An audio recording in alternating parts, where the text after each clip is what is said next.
Bonjour à tous. Aujourd'hui, je reçois Guillaume et on va parler d'innovation. Alors Guillaume, est-ce que tu peux te présenter tout d'abord? Oui, bien sûr. Donc moi, c'est Guillaume Villon de Benveniste. Je me passionne pour l'innovation depuis 10 ans à peu près. J'ai Mhm. fait beaucoup de conseils en innovation pour de grandes entreprises, euh, principalement en France, mais aussi un petit peu aux États-Unis, à New York. Et je suis allé aussi plusieurs fois dans la Silicon Valley. D'accord. Et je crois que tout récemment, tu as écrit un livre justement sur l'innovation, les secrets des entrepreneurs de la Silicon Valley. On en avait discuté il y a quelques mois quand on s'était rencontrés et tu m'avais parlé justement de ton livre. Là justement, on a noté ensemble quelques petites questions intéressantes qui s'inspirent un petit peu du livre que tu as écrit. La première, c'est pourquoi l'innovation est-elle le seul vecteur de compétitivité durable dans les entreprises? Alors, effectivement, ça c'est une question que j'évoque dans mon livre. Euh, et ce que j'ai fait, c'est l'objet du deuxième chapitre. C'est que j'ai regardé comment le secteur de l'industrie musicale a évolué depuis 1947, 1948.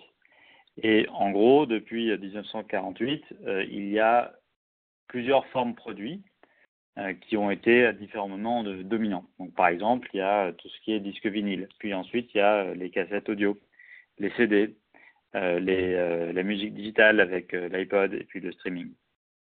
Et ce qui est remarquable, c'est que pour chaque forme produit, il y a tout un écosystème de fournisseurs, toute une chaîne de distribution, tout un ensemble de technologies, tout un ensemble de compétences opérationnelles qui sont distinctes et qui ne sont pas transposables d'une forme produit à l'autre. Par exemple, quand on fait des cassettes audio, il faut maîtriser la bobine, il faut maîtriser la bande magnétique, mais quand on passe au CD, ce genre de technologie-là et de savoir-faire-là n'est plus pertinent.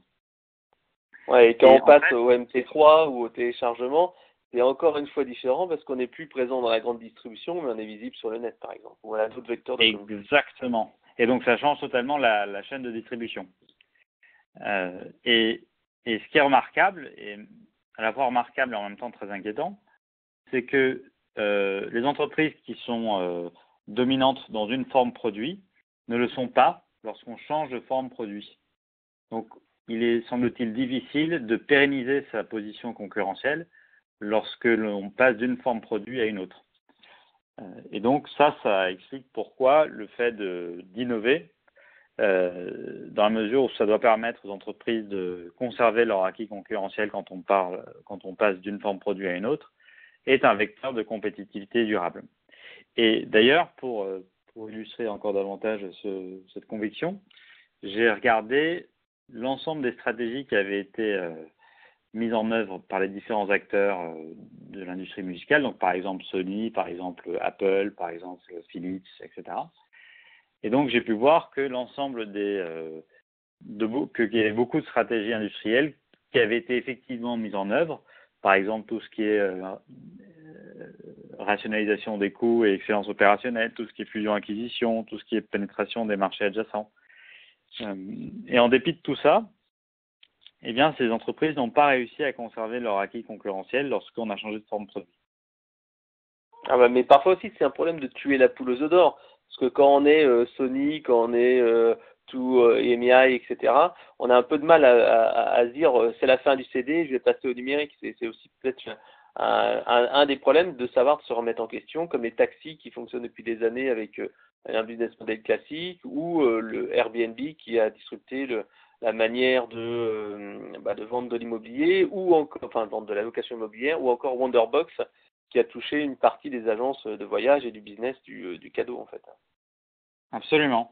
En fait, ce qui est très étonnant, c'est que les dirigeants et les équipes opérationnelles euh, prennent des responsabilités parce qu'elles sont reconnues comme étant compétentes et excellentes dans le pilotage d'une certaine chaîne de production. Mais lorsqu'on passe d'une forme produit à une autre, cette chaîne de production qui avant est considérée comme un avantage concurrentiel parce qu'elle permet de créer des cassettes audio moins chères ou en plus grande quantité, ou parce qu'elle permet d'acheminer des Parisiens d'un point A à un point B rapidement, avec l'exemple des Axi G7 dont tu parlais. Eh bien, en fait, cet appareil de production devient, lorsqu'on change de forme produit, davantage un frein qu'un élément d'avantage concurrentiel. Ouais, c'est comme Free et Orange et Bouygues et SFR qui avaient leur réseau de boutiques, qui avaient leur staff qui répond au téléphone, qui appelle au téléphone, et Free qui a débarqué avec une offre low cost, sans magasin, sans rien. Donc en fait, quelque part, c'est dangereux de garder un business trop statique, trop figé.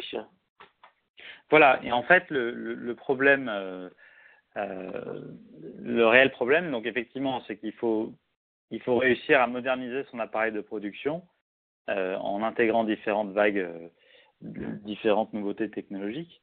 Mais en fait, là où il y a vraiment une rupture, c'est quand un nouvel acteur est capable de profondément changer l'expérience client en rendant cette expérience client beaucoup plus simple, beaucoup moins chronophage, beaucoup moins onéreuse et beaucoup plus accessible.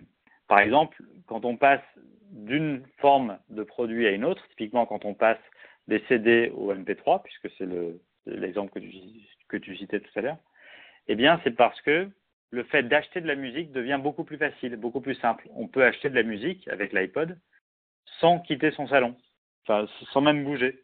Tandis que par le passé, avec les CD, il fallait se rendre chez un disquaire, il fallait aller à la Fnac et écouter éventuellement. Alors, dans certaines Fnac, à la fin des années 90, on pouvait écouter les CD quand on était à une borne. Mais l'ensemble de cette activité d'acquisition et d'achat de musique est devenu beaucoup plus simple quand on est passé à la musique digitale. Et donc, ce que j'essaie d'expliquer avec cet exemple, c'est de dire que les dirigeants et les équipes opérationnelles, parfois, comme tu l'as d'ailleurs évoqué tout à l'heure, elles restent prisonnières de leur appareil de production. En fait, dans un premier temps, leur appareil de production est un avantage concurrentiel, c'est-à-dire elles se servent, les équipes opérationnelles se servent de cet appareil de production pour en fait dominer le marché. Optimiser les marges, rentabiliser le marché, sortir les produits. Exactement. Optimiser les process, quoi. Absolument. Mais lorsque un nouvel appareil de production apparaît qui permet d'optimiser de façon radicale l'expérience du client, eh bien, l'ancien appareil de production est désormais un frein à l'innovation plutôt qu'un avantage. Alors, comment font les entreprises? Parce que on sait très bien que dans les grandes entreprises, on aura tendance justement à privilégier un petit peu l'innovation incrémentale plutôt que l'innovation disruptive. Qu'est-ce qu'on fait? Est-ce qu'on rachète une entreprise? Est-ce qu'on met en place un lab? Est-ce qu'on met en place, comme par exemple Orange, des petites startups dans son entreprise? Parce que moi, je l'ai vu avec Orange, ils avaient essayé comme ça de faire un lab, je crois que c'était je sais plus comment ça s'appelait, c'était pas le hub d'Orange, quelque chose comme ça. Et ça a été en fait un quasi-échec. Comment on peut faire en fait? Ou alors est-ce qu'il faut avoir des gens, faire venir du 109 régulièrement? Qu'est-ce que tu as vu en fait et qu'est-ce que tu vois dans ce système en fait? Alors c'est une excellente question et c'est la raison pour laquelle dans mon livre j'ai fait référence à Apple un nombre très important de fois. Donc je ne me souviens plus combien de fois, mais un nombre important de fois. Et en fait, si j'ai décidé de faire appel à Apple dans mon livre, c'est parce que c'est à ma connaissance, en tout cas sur la dernière décennie, c'est-à-dire de 2000 à 2010, l'entreprise qui a été le plus capable de remettre en cause son appareil de production. Alors qu'on cite évidemment Google, Facebook, Amazon comme des entreprises très innovantes. Mais par exemple, Google, ils génèrent encore une partie très significative de leurs revenus par le moteur de recherche, donc c'est-à-dire leur activité de production historique.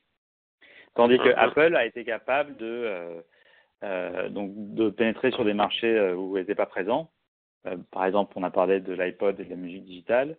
On pourrait parler bien évidemment des téléphones et des smartphones et l'iPhone, et puis les tablettes. Et alors, il y a eu un moment extrêmement intéressant. Et Steve Jobs appelait ça le fait de « kill your darlings ». Donc c'est le fait de remettre en cause ses activités, ses propres produits. Et ça, c'est un moment qui s'est déroulé entre 2005 et 2006, où une décision a été prise que d'intégrer l'iPod, qui était un des produits les plus rentables de la firme à la pomme, dans le téléphone, l'iPhone qu'ils étaient en train de développer. Et en fait, si j'essaie d'expliquer ça, c'est que, par rapport à la question que tu posais, qui est de savoir qu'est-ce qu'il faut faire, est-ce qu'il faut créer un lab en interne, est-ce qu'il faut je dois faire des acquisitions et tout, ben, il faut être capable déjà dans un premier temps de disrupter son propre business. Donc je sais que c'est extrêmement douloureux d'entendre une telle chose, mais j'aurais tendance à dire que ça c'est peut-être une étape importante. Donc voilà. Après, tu parlais du fait de faire des acquisitions, donc effectivement, dans le cas d'Apple, un certain nombre d'acquisitions ont été faites, par exemple Fingerworks, qui est une start-up, et c'est la start-up qui permet de faire tout ce qui est le touchscreen, le fait de le multitouche à l'écran. D'autres start-up ont été rachetées à différents moments.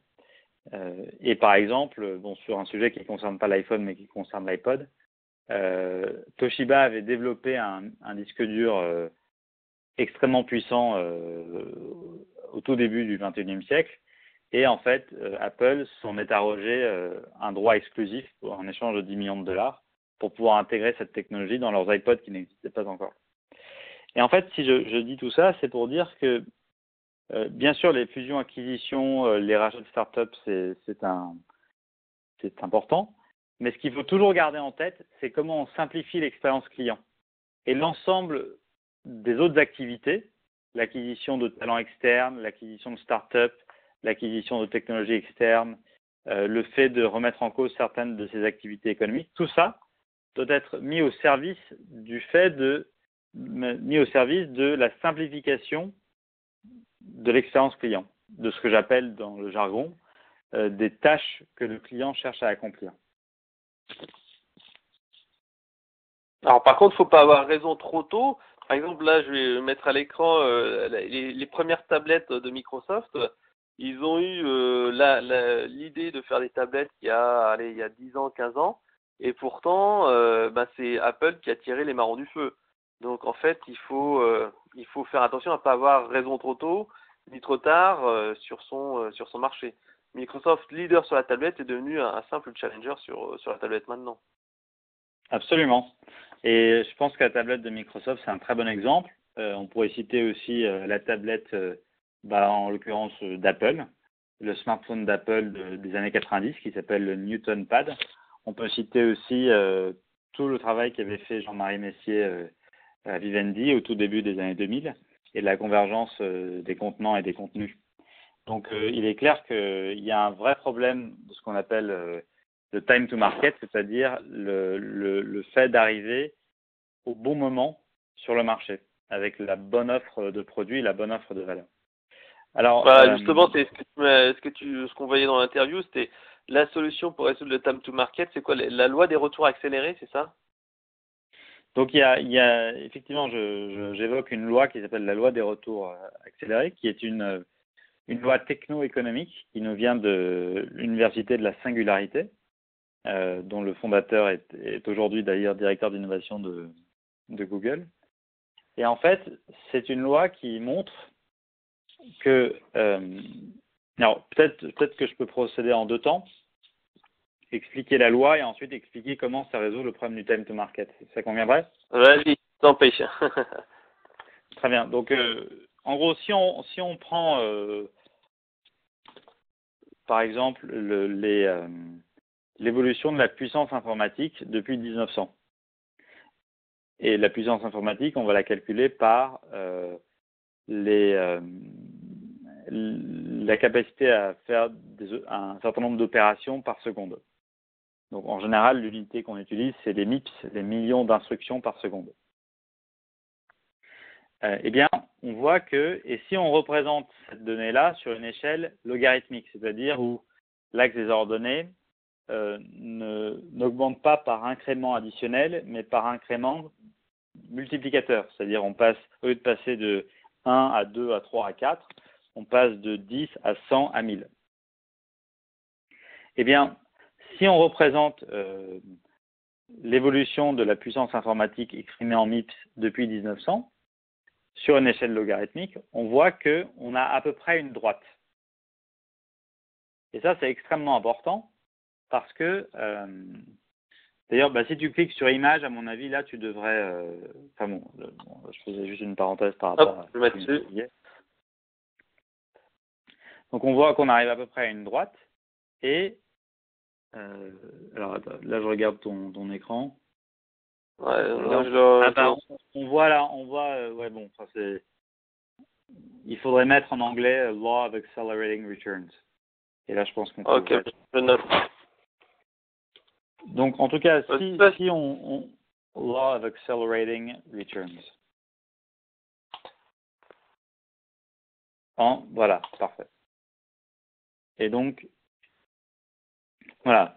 Donc, en gros, si on représente les choses comme ça, on voit qu'on arrive à peu près à une droite. Et ça, c'est très intéressant parce qu'on peut multiplier ce type de... Donc, déjà, on arrive à faire des prédictions sur le futur. Donc, on arrive à anticiper l'offre technologique en matière de puissance et de capacité de calcul pour aujourd'hui en 2015, donc pour 2016, pour 2017, pour 2020, 2025, 2030. Et on peut faire la même chose pour la mémoire, on peut faire la même chose pour la miniaturisation des composants informatiques, etc. Et donc, en multipliant en fait ce type d'estimation sur l'offre technologique disponible dans le futur, on arrive à voir ce qu'on arrivera à acheter pour $1000 ou pour une somme déterminée en 2016, en 2017, en 2020. Et donc, on pourra développer des produits en tenant compte de ce que la technologie pourra proposer comme fonctionnalité et comme capacité. Et en fait, une des raisons pour lesquelles Microsoft... Ouais. Oui, pardon. Ouais, vas-y, je disais que ça me rappelait un petit peu dans les jeux vidéo où ils développaient en fait des logiciels, des jeux qui étaient capables d'exploiter les processeurs dans 1 an, 2 ans, 3 ans. Enfin bon, voilà. Donc tu as raison, c'est anticipé en fait. Voilà, et en fait, un des problèmes de Microsoft, de cette tablette, c'est qu'ils ont développé une tablette, mais qui, sur différents paramètres, n'avait pas la puissance requise, par exemple, pour faire des emails de façon aussi agréable que ce qu'on peut faire aujourd'hui avec les tablettes type iPad. Et donc, en fait, c'est ça, quand on arrive trop tôt sur le marché, on ne dispose pas de l'offre technologique suffisante pour que le produit fonctionne. Et donc, on met sur le marché un produit qui est imparfait. Et ça n'arrive pas à conquérir la clientèle nécessaire pour être rentable. Alors, donc justement, tu parlais qu'il était important de trouver des solutions pour résoudre la compréhension des clients. Alors quoi, c'est l'empartie, c'est la méthode des personas.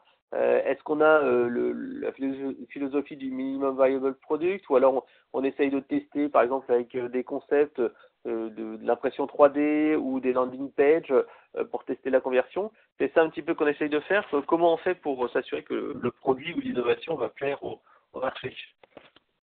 Alors en fait, la première chose à faire, c'est de se demander quelles sont les tâches que le consommateur que l'on vise cherche à accomplir quotidiennement.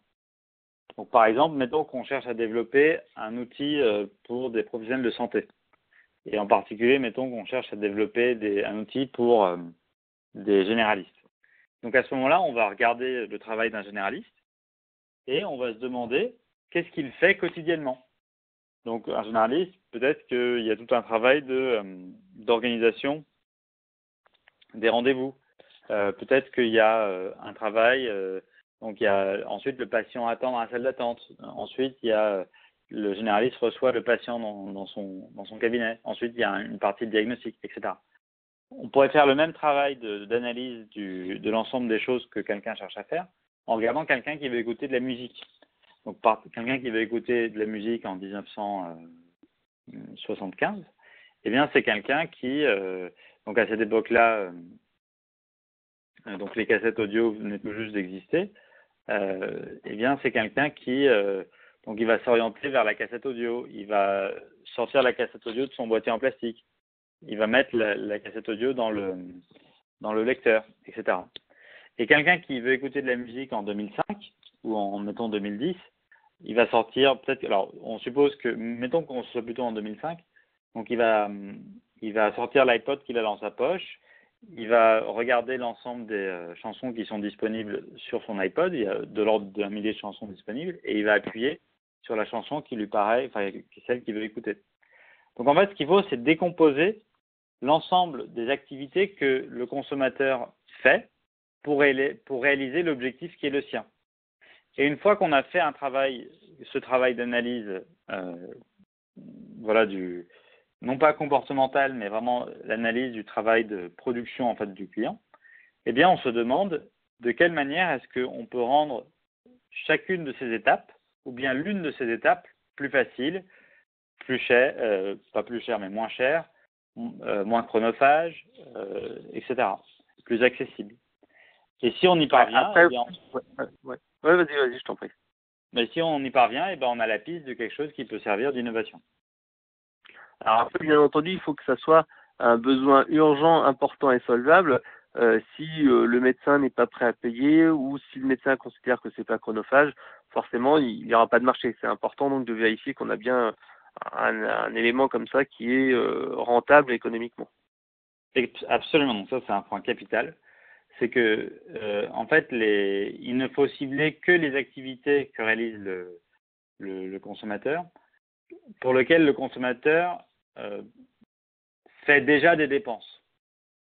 C'est-à-dire que le fait d'écouter de la musique en 2000, c'est une activité ou en mettant en 1995, c'est une activité qui coûte de l'argent. Donc si on arrive à faire en sorte que le consommateur puisse écouter de la musique d'une nouvelle façon, mais pour moins cher, et avec d'autres gains de l'expérience client, eh bien, on a effectivement une innovation qui peut fonctionner. Alors, donc ça, c'était ce que tu nous as montré, la méthode de l'empathie, du Jobs to Done. Alors, dans ton livre, tu parles également d'autres choses qui sont intéressantes. Quand innover? Alors, je pense que cette réponse sera un peu tout le temps. Est-ce que tu as un peu plus d'informations justement pour dire quand il faudra innover, de quelle manière, quels sont les pièges en fait à éviter, tout simplement? Alors, quand innover, de quelle manière, les pièges à éviter En fait, je pense que le diable, c'est vraiment dans le sens des mots. Donc déjà, c'est qu'est-ce qu'on entend par innover? Est-ce que c'est, pour reprendre ce que tu disais tout à l'heure, de l'innovation incrémentale ou de l'innovation de rupture? Moi, j'aurais tendance à dire que il faut peut-être qu'une étape intéressante, c'est de représenter l'histoire du secteur dans lequel on évolue, et en montrant les différentes formes produits qui ont été dominantes à différents moments. Et par exemple, si on regarde l'exemple de la musique, on voit que déjà les formes produits, le temps entre chaque forme produit se raccourcit. Ce qui veut dire que les cycles d'innovation sont de plus en plus rapides. Donc ça, c'est une première chose. Ensuite, après, quand innover, si on sent qu'il y a un nouvel acteur qui est en train de mettre sur le marché un produit qui rend l'expérience client beaucoup, beaucoup plus simple et beaucoup moins chronophage et plus accessible, là, c'est évident qu'il faut absolument innover. Dans le cas inverse, lorsqu'on ne voit pas de menace de ce type-là, l'innovation peut être très bien incrémentale. Et donc, à ce moment-là, on conserve la forme produit qui est celle de l'entreprise, qui est celle que produit l'entreprise, et on voit comment on peut la rendre plus robuste, plus fiable. Voilà. Donc, il y a vraiment deux façons d'innover selon les circonstances. Il y a une innovation de rupture où on va essayer de trouver une nouvelle forme produit. On fait ça lorsqu'on voit une menace concurrentielle imminente. Et il y a une autre façon d'innover qui est l'innovation incrémentale. On est dans un cas là où on ne voit pas de menace concurrentielle imminente et donc on veut améliorer la forme produit existante. Alors justement, on va finir sur les méthodes pour innover. Tu nous as présenté juste après la méthode du parcours client, entre guillemets, de l'empathie. Il existe après d'autres techniques d'innovation, par exemple la technique océan bleu, par exemple aussi remettre en cause son marché avec la technique enfin le livre et le concept de Seth Godin sur la vache pourpre. On peut également parler du concept du judo marketing, où on essaie de prendre à l'inverse le marché et lui dire bah tiens, les solutions qui fonctionnaient actuellement sur le marché sont pas les bonnes, voici une nouvelle fonction. Qu'est-ce que toi tu utilises généralement? Est-ce que tu fais par exemple du brainstorming avec les équipes ou tu allez regarder le client sur le terrain? Qu'est-ce que tu préconises ou quelles sont les méthodes que tu recommandes habituellement pour mettre en place de l'innovation? Bah, celle que j'ai évoquée tout à l'heure, qui est celle des tâches à accomplir ou des jobs to be done. Mhm. Donc là, l'idée, c'est vraiment d'observer le client dans son travail de production, Mhm. de décomposer chaque étape de production, de faire cet exercice un nombre important de fois, et ensuite d'identifier les activités de production qui répondent à 3 conditions différentes. Une activité de production qui fait l'objet d'une dépense de la part du client. Donc ça c'est par rapport à ce que tu disais tout à l'heure, c'est-à-dire on ne va pas développer une innovation qui ne correspond à qui ne déclencherait pas un acte d'achat de la part du client. Tu avais cité l'exemple du médecin qui a bénéficié d'un certain nombre de choses gratuitement. Donc ça, c'est une première chose. Donc on veut identifier les activités de production qui font l'objet d'une dépense de la part du client. Ensuite, on veut identifier les activités de production qui paraissent très importantes aux clients à l'ensemble des clients que l'on observe. Ensuite, on identifie les activités de production qui ne sont pas satisfaisantes, c'est-à-dire qui sont génératrices de stress ou qui sont pas fiables, qui sont génératrices d'incertitude ou d'insatisfaction. Voilà.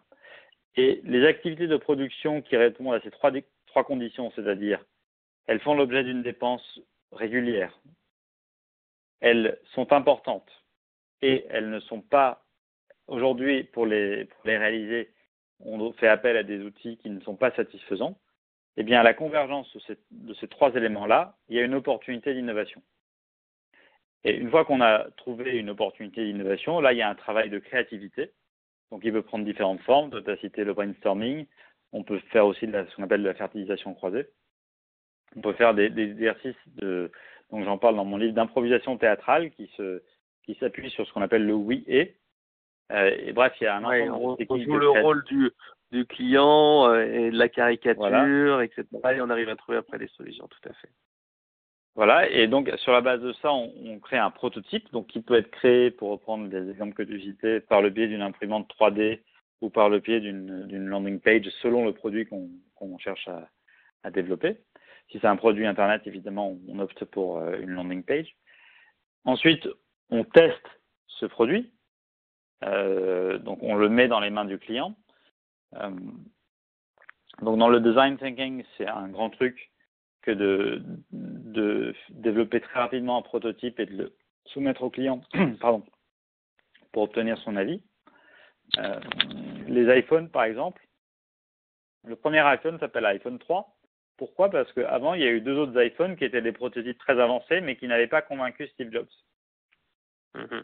Donc, ce qui laisse penser quand même tout le travail de prototypage qui avait été fait pour faire l'iPhone 3.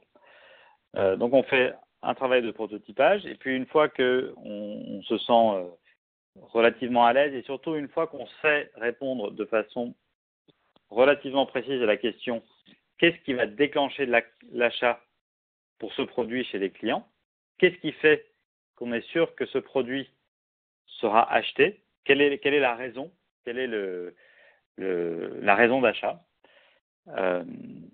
est-ce qu'on est sûr que cet achat sera réplicable, c'est-à-dire que c'est pas juste une personne qui l'achète, mais c'est 10 millions, 100 millions, 200 millions. Et une fois qu'on a ça, on peut passer à la partie industrialisation. D'accord. Merci pour ces informations. Alors, je crois qu'on a fait à peu près le tour de nos questions. Est-ce qu'il y a un élément que tu voudrais encore rappeler sur ton livre ou sur l'innovation de manière générale? Oui, il y a peut-être une chose que j'aurais souhaité rappeler, c'est que en fait, il y a à peu près 120 ans, la Silicon Valley du monde, elle était à Paris. Que l'épicentre mondial de l'innovation, c'était Paris. Qu'en 1900, il y a eu 70 millions de personnes qui sont venues à Paris pour regarder l'exposition universelle, les Jeux Olympiques et l'exposition religieuse internationale. Que, par exemple, au Beaumarchais, on parlait 38 langues. Et que sur la trentaine de nouveaux secteurs qui étaient en train d'émerger, par exemple la photographie, l'automobile, l'avion, etc., eh bien la France occupait un rôle de leader dans 23 d'entre eux. Bon, on a perdu ce rôle d'épicentre de l'innovation mondiale parce qu'il y a eu 2 guerres mondiales, il y a eu des crises économiques, etc. Mais en fait, ce que je veux, moi, ce que j'ai envie le message que je veux transmettre, c'est que aujourd'hui, l'épicentre de l'innovation, c'est dans la Silicon Valley, et il faut qu'on s'approprie ces méthodes d'innovation pour que l'économie française soit de nouveau une économie d'innovation. Donc il y a un travail à faire au niveau des entrepreneurs, des startups, parce que c'est vrai que typiquement c'est les Américains qui sont comme les grands fans des startups. En France, on a beaucoup de très petites entreprises, peu de moyennes et relativement beaucoup de grosses, mais qu'il n'y a pas cette culture d'innovation telle que l'on peut retrouver une effervescence dans la Silicon Valley, comme tu l'as démontré dans ton bouquin, c'est ça? Oui, c'est ça, oui. Et j'ajouterais que 100% du CAC 40 a été créé à la belle époque. Et ça en dit long sur notre économie. Ça dit à la fois que la belle époque a été une période d'innovation exceptionnelle, mais ça dit aussi qu'il y a une difficulté à renouveler le tissu industriel et économique français depuis cette période. Alors même que sur les GAFA, qui désignent donc 4 entreprises, Google, Amazon, Facebook et Apple, eh bien, il y en a seulement une qui a plus de 30 ans, Apple. Toutes les autres, elles sont assez récentes.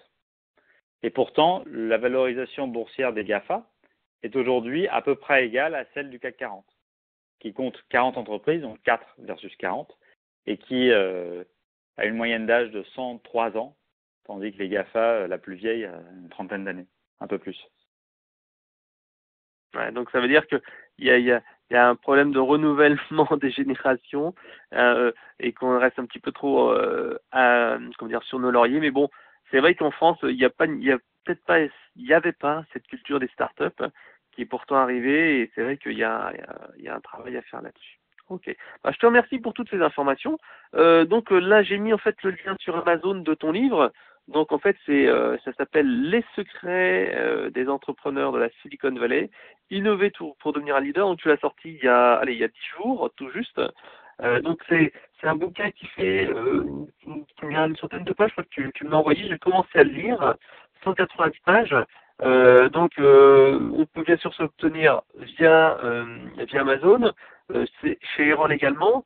Donc ce livre-là, il est véritablement, il va guider les entrepreneurs ou les chefs d'entreprise pour changer un petit peu leur mentalité, pour innover.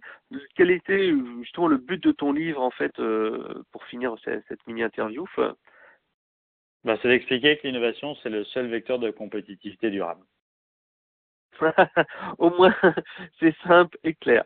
Bon, je te remercie pour toutes ces informations. Si on veut en savoir plus pour toi, je pense qu'on va sur ton blog, theinnovationandstrategyblog.com. Et si on veut faire appel à toi, bah, je mets ici à l'écran hop, la page contact. N'hésitez pas à contacter Guillaume via son formulaire. Bah, je te remercie Guillaume, et puis à bientôt. À bientôt.